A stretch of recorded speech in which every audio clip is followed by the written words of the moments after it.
Aku mengerti perjalanan hidup yang kini kau lalui.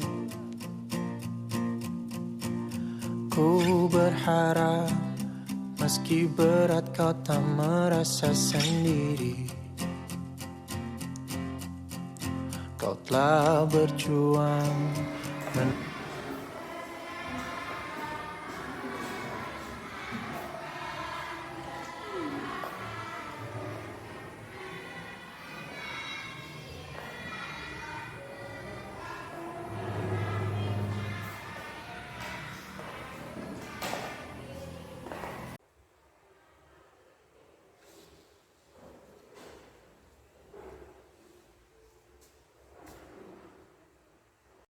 Assalamualaikum semuanya. Halo, perkenalkan nama saya Hendy Andreas Armando. Saya dari kelas 6. Saya senang sekali telah membuat keyakinan kelas ini adalah keyakinan kelas kami. Assalamualaikum warahmatullahi wabarakatuh. Nama saya Punya Aziza. Saya sangat senang karena tadi saya telah membuat keyakinan kelas dengan ikan. Assalamualaikum warahmatullahi wabarakatuh. Nama saya Miftahul Ulum. Saya senang sudah membuat keyakinan kelas bersama teman-teman dan Ika.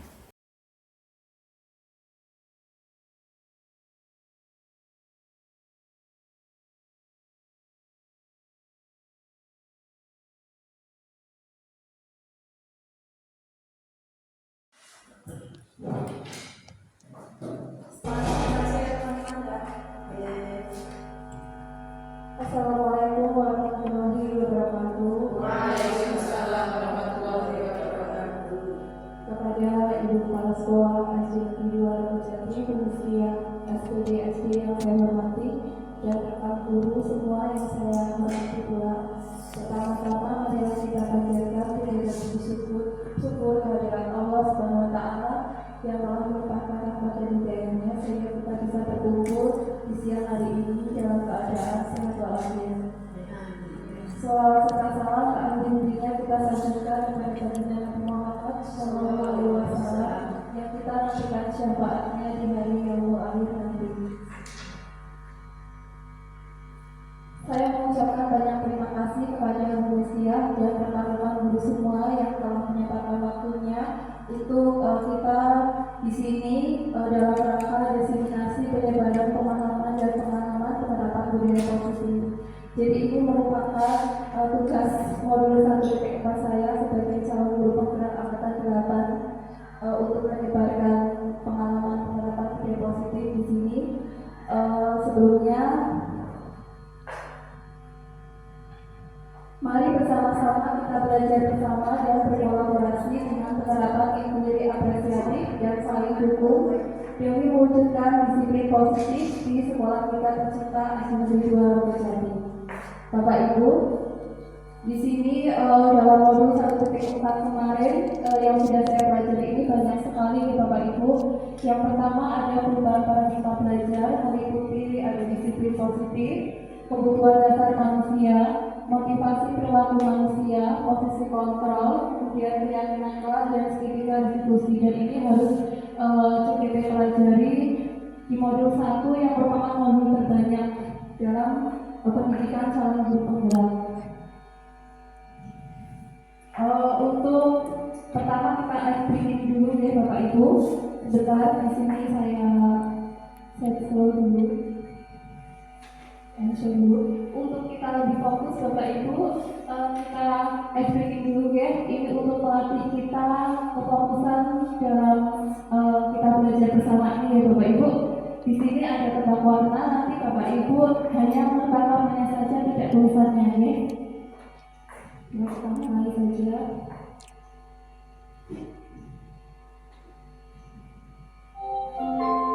Bluetooth mode connected. Oke, ini tebak warna, sebutkan warna bukan tulisannya. Contohnya misalnya hijau, ini dibaca merah ya, walaupun tulisannya hijau. Ya, monggo silakan Bapak Ibu bersama-sama Nah, tolong siap. Ya, mulai. Merah. Hijau, kuning, biru,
Berikutnya nih.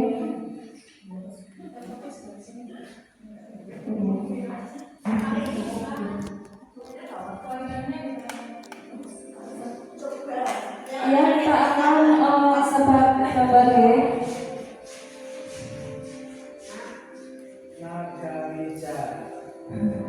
Ya, boleh ditebak. Gajah.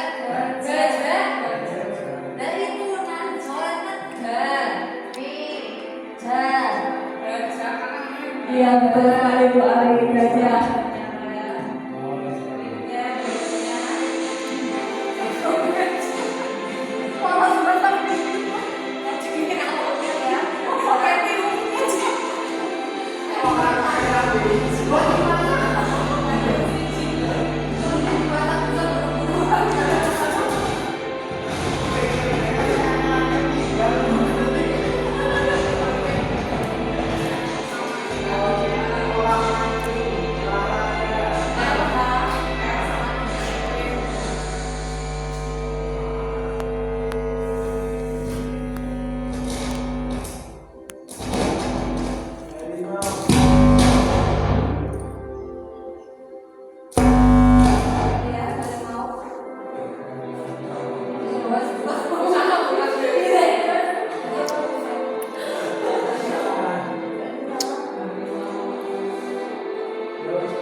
Jadi di sini kita mengutamakan minat dan bakat siswanya, B.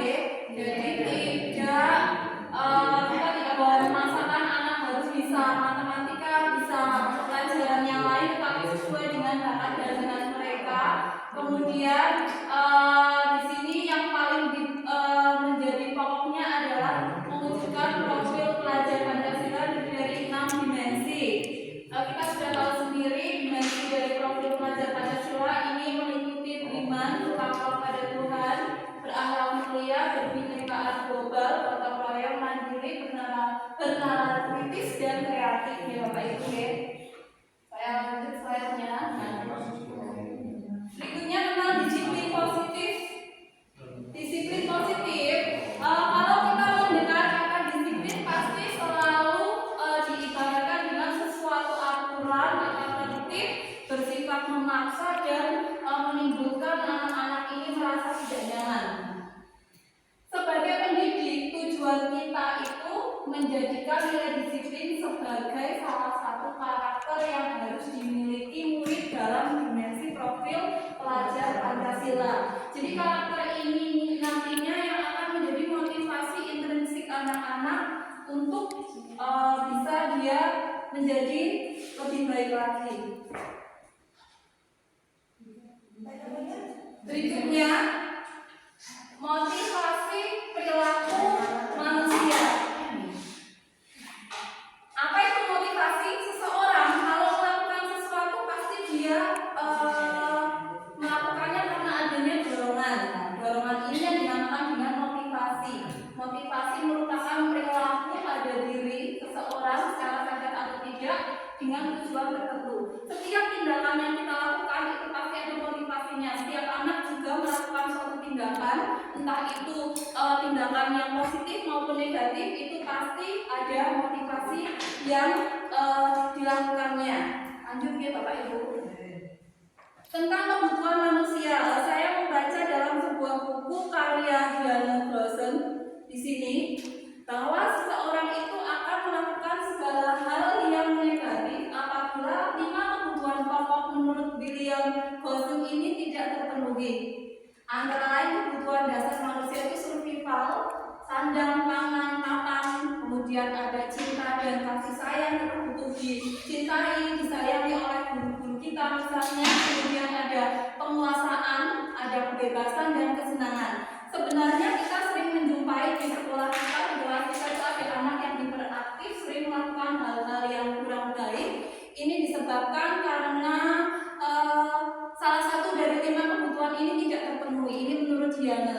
Jadi kita harus tahu kebutuhan apa yang tidak terpenuhi oleh murid tersebut sehingga kita bisa melakukan pendekatan sebagai teman ataupun sebagai yang lainnya. Lanjut deh. Motivasi manusia dalam berperilaku di sini ada untuk menghindari ketidaknyamanan dan hukuman. Jadi di sini anak melakukan sesuatu itu tujuannya untuk tidak dihukum. Misalnya dia berangkat lebih pagi, ada tujuannya dia tidak dihukum, atau untuk mendapat imbalan atau penghargaan dari orang lain. Jadi dia melakukan sesuatu agar dihargai, dipuji orang lain, ini bisa. Kemudian yang ketiga adalah menghargai nilai-nilai kebajikan diri sendiri. Jadi di sini adalah motivasi perilaku dari manusia. Jadi seorang anak itu bisa melakukan segala sesuatu ini bisa karena dia takut dihukum, bisa karena dia ingin mendapat imbalan atau menghargai nilai kebajikan yang ada dalam dirinya sendiri. Konsep disiplin dengan identitas gagal. Disiplin jika akan gagal apabila kita memberikan hukuman dan penghargaan. Kenapa penghargaan disebut dengan kita menghukum anak di sini?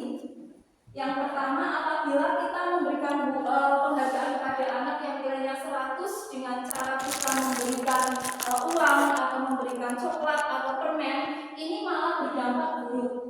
Dampaknya apa di sini? Yang pertama menjadi merusak hubungan antara siswa yang satu dengan siswa yang lain karena akan menimbulkan namanya persaingan. Jadi siswa akan bersaing, kemudian akan mematikan kreativitas, kemudian sistem ranking juga tidak diperbolehkan lagi ya, karena akan menimbulkan yang namanya rendah diri pada diri aku. Saya tidak pintar, teman lain lebih pintar, maka di sini dia akan merasa rendah diri. Kemudian akan merampas hak menghargai dirinya. Jadi di sini diharapkan untuk tidak memberikan penghargaan atau reward dalam bentuk makanan misalnya atau uang dan sebagainya. Tapi boleh penghargaan diberikan misalnya dengan acungan jempol, tepuk tangan atau dengan mengapresiasinya. Di sini hukuman dan penghargaan ini akan menimbulkan dampak yang negatif bagi anak.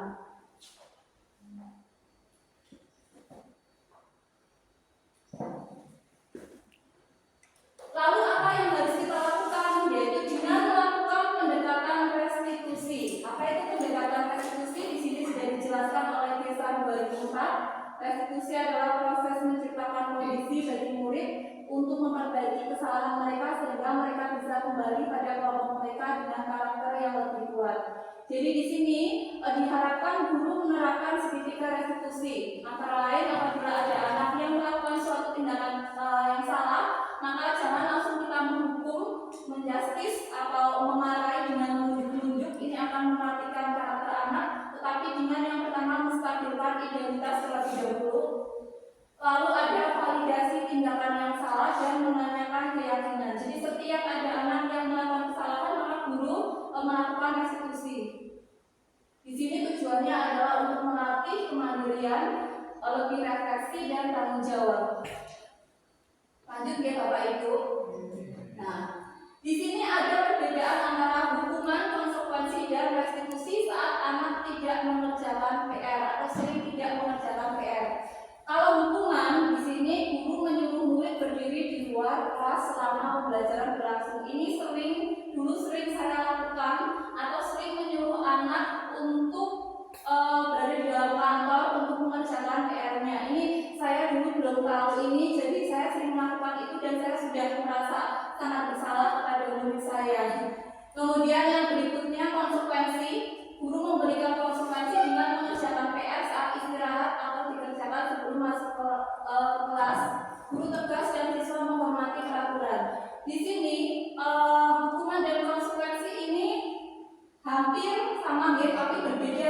Bedanya ada pada kalau hubungan tidak direncanakan, jadi begitu melihat anaknya tidak mengerjakan PR langsung disuruh berdiri di depan kelas atau disuruh lari lapangan, ini biasanya seperti itu. Kalau konsekuensi biasanya sudah ada peraturan dari sekolah, sehingga anak apabila melanggar maka dia harus menjalankan apa yang menjadi konsekuensinya. Kemudian yang terakhir adalah merestitusi. Nah, guru menanyakan keyakinan kelas atau dirinya untuk membantu siswa menyelesaikan masalah. Di sini siswa menghormati dirinya dan orang lain. Jadi yang harus kita lakukan adalah melakukan restitusi tadi. 5 posisi kontrol guru. Yang pertama sebagai penghukum, ini kita sering melakukannya di Bapak Ibu, menghukum anak apabila dia terlambat datang sekolah, suruh lari atau suruh berdiri di luar kelas atau di dalam kelas. Ini menghukum ini sifatnya ini keras ya. Kemudian membuat rasa bersalah, misalnya kalau kamu nggak mengerjakan PR, bagaimana nanti ya guru akan dimarahi sama kepala sekolah, kamu ini gimana lah, ini membuat anak seolah dia sangat bersalah. Kemudian pemantau ini lebih ke pengamat, jadi mengamati anak. Kita sering melakukannya kalau ada di kelas ada anak yang bicara sendiri, itu kita sering menegur, yang kemudian menyuruh maju ke depan, itu pemantau. Kemudian menjadi teman, ini kita lebih memposisikan diri kita sebagai teman, tidak ada batas jarak antara guru dan murid. Kemudian ada pemantau, kamu sudah melanggar maka ada konsekuensinya. Kemudian manajer, apakah kamu tahu kesalahan kamu, kira-kira kamu akan memperbaiki kesalahan ini. Nah, ini sebagai manajer, ini diharapkan kita di posisi kontrol yang nomor 5, yaitu sebagai seorang manajer. Jadi kita mengajak anak untuk berdiskusi tentang kesalahannya dan harus bagaimana dia supaya tidak melakukan kesalahan itu lagi. Nah, kemudian yang berikutnya materi yang telah saya pelajari adalah keyakinan kelas. Nah, mengapa keyakinan kelas, mengapa tidak peraturan kelas? Nah, contoh aturan ini misalnya aturan penggunaan helm saat mengendarai kendaraan bermotor di jalan raya, ini untuk peraturan dalam hal apa ya Bapak Ibu? Keselamatan mungkin ya. Kemudian mengapa kita memiliki peraturan untuk menggunakan masker dan mencuci tangan setiap saat? Ini karena unsur kesehatan. Jadi keyakinan kelas dan peraturan kelas tentunya berbeda. Perbedaannya ada pada kolaborasi antara guru dan muridnya dalam membuatnya. Di sini kalau Bapak Ibu ingin melihat keyakinan kelas, mungkin ada di sebelah kanan saya sudah membuat keyakinan kelas 6 bersama. Ini sudah disepakati anak-anak, kemudian ditandatangani dan ditempel, itu sebagai wujud komitmen kita bersama. Nah, ini adalah kegiatan pembuatan keyakinan kelas. Yang pertama kita diskusi dulu, baru merumuskan peraturan menjadi keyakinan dan menempel keyakinan di kelas. Ini contoh kegiatannya yang sudah saya lakukan kemarin bersama-sama dengan anak. Ini untuk testimoninya. Saya sangat senang karena tadi saya telah membuat keyakinan kelas.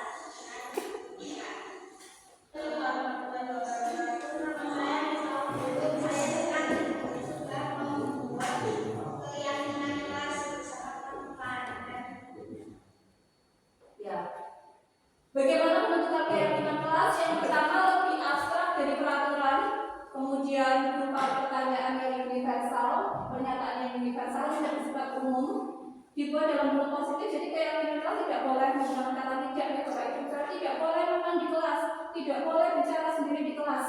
Dan itu harus diubah menggunakan kalimat yang positif. Misalnya setiap warga kelas harus misalnya mengikuti pembelajaran dengan serius atau dengan senang hati, misalnya seperti itu. Jadi unsur kata tidaknya ini harus dihilangkan.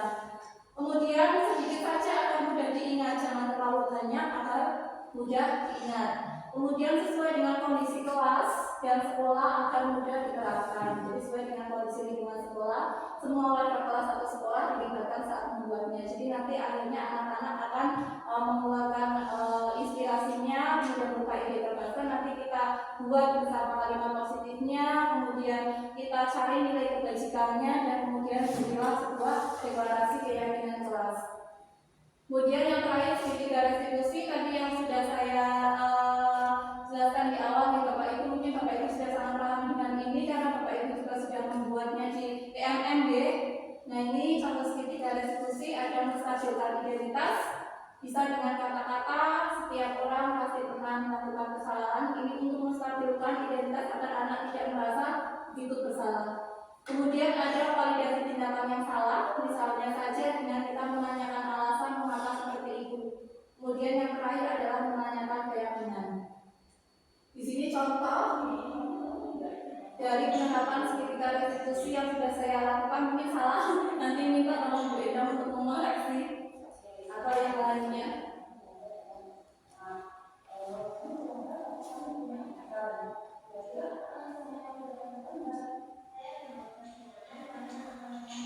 Ini menanyakan validasi tindakan.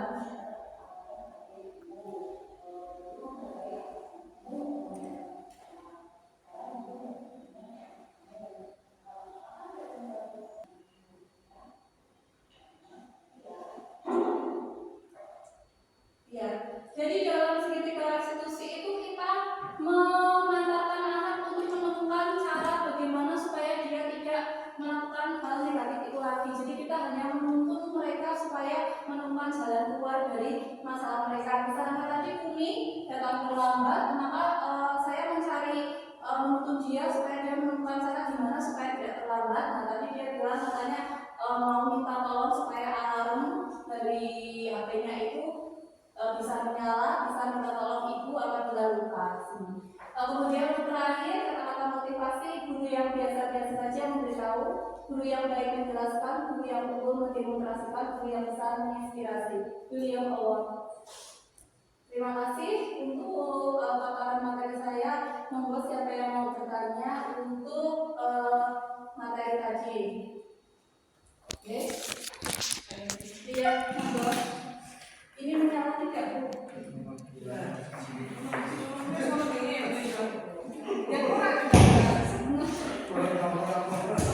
Penerapan posisi kontrol sebagai manajer.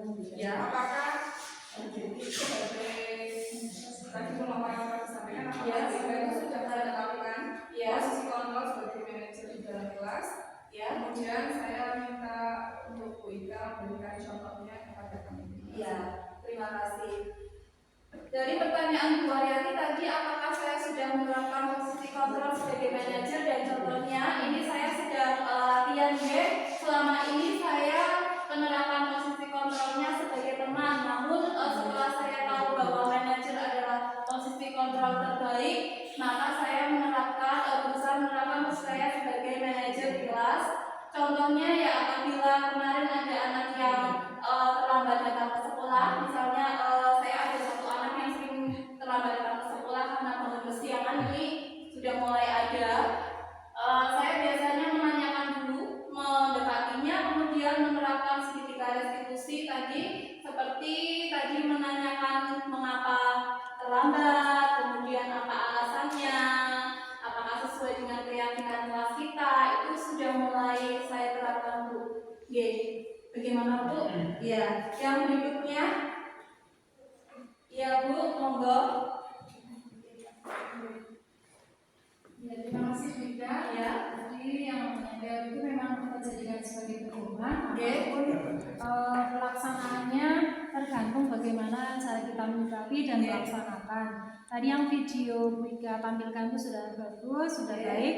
Namun kita mungkin agak tegas apabila mungkin kasusnya itu lebih berat gitu ya Bu ya. Namun kita tetap berperan sebagai posisi kontrolnya adalah manajer gitu ya Bu. Kemudian mengenai bab budaya positif tadi, apabila ada kasus yang boleh dikatakan itu ringan, kita dapat dengan mudah melaksanakan praktek kasus yang boleh dikatakan itu ringan, kita dapat dengan mudah melaksanakan praktek segitiga restitusi dengan solusi duduk bersama di tempat yang tenang, yaitu melalui tahapan validasi tindakan, konfirmasi tindakan murid, kemudian adanya kucing tanggung jawab dan bimbingan sesuai dengan filosofi KHD, itu berpihak pada murid. Itu pun jika anaknya itu nurut Namun jika kasusnya ini agak berat, misalnya mungkin melanggar salah satu atau tiga dosa besar ini, misalnya pertengkaran atau perkelahian yang ada di luar kelas. Nah, biasanya ketika guru datang itu suasananya sudah menjadi tontonan, banyak sekali anak-anak yang nonton. Sedangkan kedua murid yang bertengkar itu mungkin matanya sudah memerah, sudah berteriak dan tidak mau masuk ke ruangan, bahkan dilalai pun agak kesulitan. Nah, apabila anak keduanya itu tidak mau masuk ke dalam ruangan tertutup untuk proses restitusinya, bolehkah secara terbuka guru melakukannya di hadapan teman-temannya yang banyak itu, dan bagaimana keefektifannya jika dibandingkan diselesaikan di ruang tertutup. Kemudian jika anak tersebut marah dan traumatik meskipun sudah direstitusi, namun anak tersebut tetap menyimpan dendam, itu apa yang harus kita lakukan? Terima kasih. Iya. Pertanyaannya panjang sekali ya Bu, dan indah sekali kalau didengarkan suaranya. Oke, terima kasih. Sebelum saya menjawab, apakah ada teman-teman di sini yang bisa membantu saya untuk menjawab pertanyaan Bu Endang? Mbak Ali? Mungkin? Ibu-ibu yang lain? Bu Mes mungkin? Bu Ika saja. Bu Ika saja, oke. Saya jawab sebisa saya ya Bu. Kalau kita melihat anak bertengkar di luar dan sudah menjadi tontonan, itu sebaiknya kita apabila ditarik untuk masuk ke dalam untuk kita merestitusi tidak bisa, maka kita yang pertama adalah membubarkan kerumunan anak dulu, biar mereka berdua ada di situ, biar tenang dulu, kita stabilkan dulu bahwa setiap orang pasti pernah salah paham atau bagaimana. Nah, kemudian setelah suasananya menjadi nyaman, baru kita tanyakan kenapa itu bisa terjadi. Nah, apabila tadi anaknya menyimpan dendam, maka di sini kita minta sama orang tua untuk juga berkolaborasi dengan kita. Di samping kita membilangi anak tersebut, menasihati supaya mereka harus menjaga hubungan baik, juga minta tolong pada orang tua untuk membantu di rumah sebagai pengawas di rumah ya. Jadi intinya kita minta tolong kepada orang tua supaya anak tersebut juga diberi siraman-siraman rohani atau mungkin nasihat-nasihat supaya tidak menyimpan perasaan seperti itu. Jadi seperti itu Bu Endang. Kira-kira mungkin ada jawaban yang lain yang bisa lebih sempurna lagi dari jawaban saya. Sudah cukup Bu? Iya. Berikutnya lagi ada yang mau bertanya Bapak Ibu?